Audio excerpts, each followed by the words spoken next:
So it's time for me to feed my worms today, and I wanted to make a quick little video just to talk a little bit about the process and some considerations.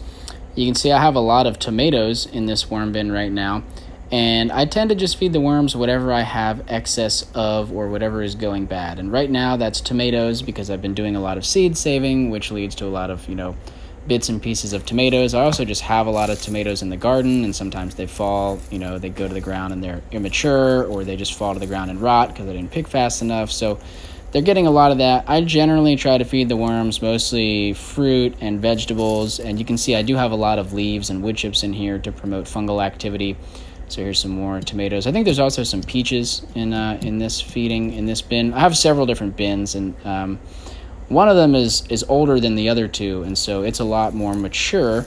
And actually, once I'm done feeding them, you'll see I'm going to harvest some of the worm compost from that bin. And the way that I'm doing that is I basically, once I decide I want to harvest some worms, a few weeks leading up to harvest, I'll feed them only on one side of the bin. I feed my worms roughly once a week.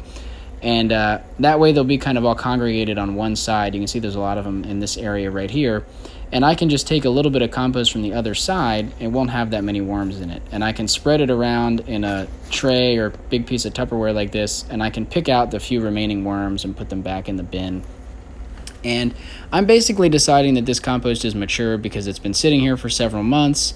I'm not seeing any food on this side of the bin. It's all broken down. The color has changed to a nice chocolatey brown.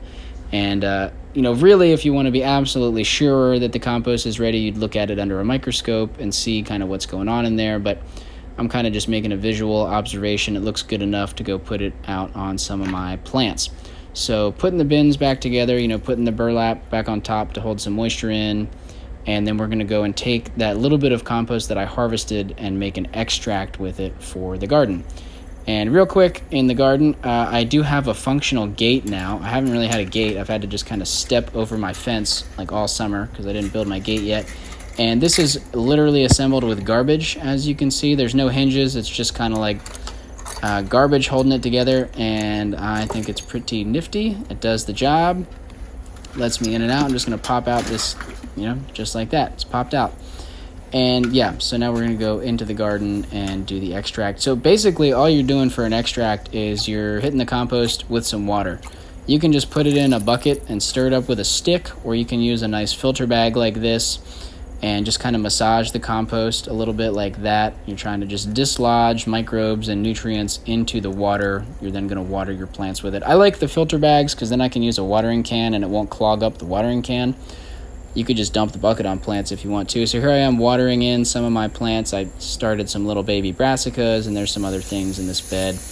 And I think it's a good idea if you're going to do this extraction and pour it on your plants to do some irrigation afterwards to kind of push some of those microbes down into the root zone. And also, coincidentally, I had to water today anyway, so